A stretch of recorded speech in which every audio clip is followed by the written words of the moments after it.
Crusader Kings III is more than just a grand strategy game. It's an intricately woven medieval role-playing simulator that places you in the heart of dynastic drama, political machination, and personal ambition. Paradox. Interactive's spiritual successor to Crusader Kings II doesn't just polish the mechanics of its predecessor, it redefines what interactive storytelling in strategy games can be. At its core, CK3 is a story generator. Every game is an epic tale of family, power, betrayal, and glory. Whether you're a Viking warrior, a scholarly imam, or a lustful Frankish count, Crusader Kings III allows you to shape the world not just through armies and titles, but through whispers, marriages, backstabbing schemes, and the quirks of genetics. If Total War is about battles and Civilization is about empires, CK3 is about people. Paradox describes the game as a dynastic simulator, and it's not an exaggeration. Each character you play is a unique blend of traits, desires, secrets, and ambitions. These traits aren't just flavor text. They shape how your characters interact with the world, how they govern, and even how they die. A cowardly ruler may shrink from war, while a lustful one may leave behind a tangled web of bastards and rival heirs. You don't just play the game, you inhabit a role. CK3 leans hard into role-playing, offering choices that reflect your character's personality. Ignore your traits and you'll gain stress, potentially leading to mental breakdowns or worse.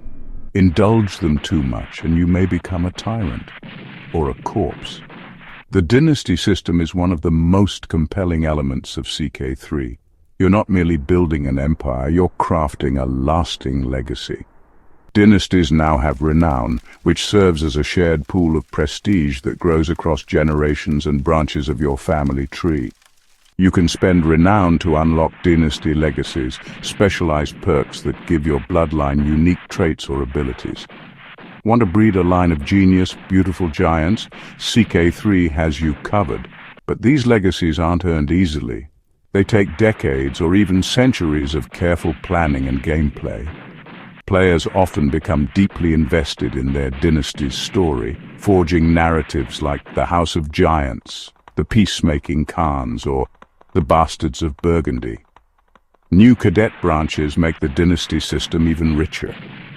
When a family member gains enough prestige, they can branch off and form a new noble house, complete with a custom name, motto, and coat of arms. You might see House Jimenez splinter into Toulouse Jimenez, echoing the organic formation of medieval houses in real history.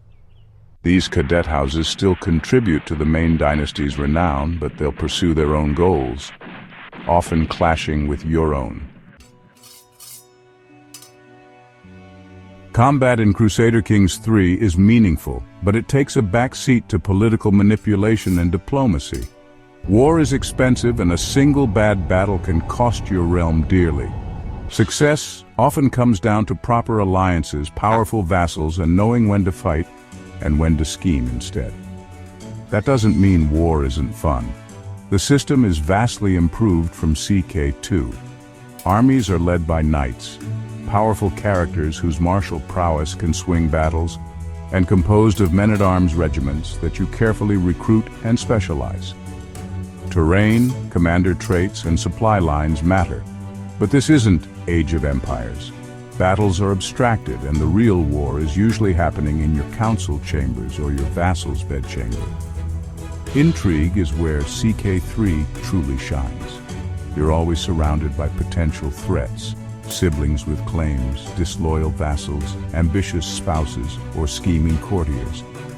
CK3 introduces a system of hooks, blackmail-worthy leverage you can use to force people to vote your way, marry your child, or even betray their own kin. Secrets are everywhere. Did you murder your brother to take the throne? That secret might stay hidden, or it might be discovered and used against you. Discovering someone else's secret can be just as powerful, letting you manipulate rivals or elevate allies. Then there are personal schemes. Want to seduce your rival's spouse? Fabricate a claim? Murder your son's tutor? Every scheme has a chance of success, which depends on traits, skills, and who you know. These mechanics lend CK3 a sense of unpredictability and tension usually reserved for RPGs and novels. Your kingdom isn't just land, it's a living, breathing society. Each county has its own faith, culture, and loyalties. Your vassals may not share your religion, and your peasants might rebel if taxed too heavily. CK3 requires constant management of your council, which you can staff with competent or loyal advisors. Each role, steward, marshal, spy master, has crucial functions, and your success often depends on keeping these power players satisfied. The game also includes an in-depth religion system allowing players to create their own heresies or reform existing faiths. Want to make polygamy holy? Elevate female rulers? Start a pacifist Christian sect that believes in nudity? It's all possible. The game encourages creative theology. Though beware, heresy can cost you your crown. One of the most significant achievements of CK3 is how accessible it is compared to its predecessor. The interface is clean, with tooltips within tooltips that make even complex mechanics understandable. You can easily follow character relationships, track claims and succession lines, and monitor your realm's stability at a glance. The character models, fully animated and expressive, give life to the drama. You'll see your characters age, get ill, become scarred, or even mutate if you mess with the genetic system. Combined with elegant maps and dynamic weather systems, CK3 is the most visually engaging Paradox game to date. CK3 shines in multiplayer. Watching your friends betray, seduce, or murder each other is hilariously chaotic. But it's also a great collaborative experience, with players forming alliances, building dynasties together, or just role-playing absurd scenarios. Then there's the modding scene. Like its predecessor, CK3 is incredibly moddable. Whether you want to turn the game into a Game of Thrones simulator or play as vampires in the Middle Ages, the modding community continues to expand what the game can offer. CK3 doesn't have a defined win condition. Your goal is to maintain and expand your dynasty's influence until the game ends in 1453. That freedom is liberating. Some players conquer half of Europe. Others simply try to survive as a one-county count in the Middle East. The beauty of CK3 is that both playstyles are equally valid and compelling. There's no perfect strategy. A powerful empire might fall apart after one bad succession. A minor noble can rise through clever marriages. Every session tells a unique story. And with each generation, new personalities emerge, new challenges arise, and new narratives unfold. Crusader Kings III is a triumph of emergent storytelling. It's a game about power, but more importantly, it's a game about people, about family, legacy, and the human flaws that define history. It manages to blend grand strategy with deeply personal narratives in a way no other game can. For strategy fans, it's an essential masterpiece. For newcomers, it's the most welcoming Paradox game yet.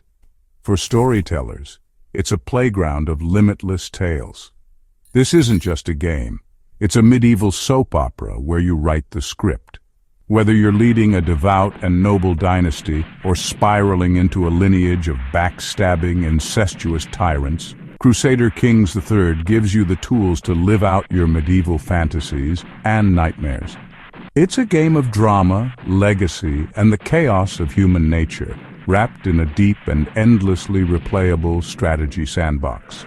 With every decision, the story unfolds, sometimes in triumph, often in disaster, but always with intrigue.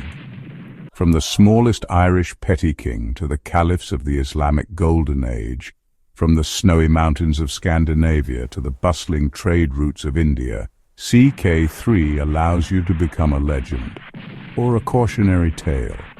And thanks to its welcoming systems, diverse mechanics, and thriving community, it remains one of the most satisfying and unique experiences in gaming. If you enjoyed this review, don't forget to hit that like button. It helps more strategy fans find this kind of content. Got your own wild CK3 story to share? Drop it in the comments. We'd love to hear about the time your bishop accidentally fathered 5 children, or when your horse became chancellor. Yes, that can happen. And if you want more deep dives, reviews, and strategy guides on games like Crusader Kings, Europa Universalis, or even mod spotlights, be sure to subscribe and ring that notification bell so you don't miss the next one. Thanks for watching. Now go forth, start scheming, and remember, in CK3, your greatest enemy may be sleeping in your own court.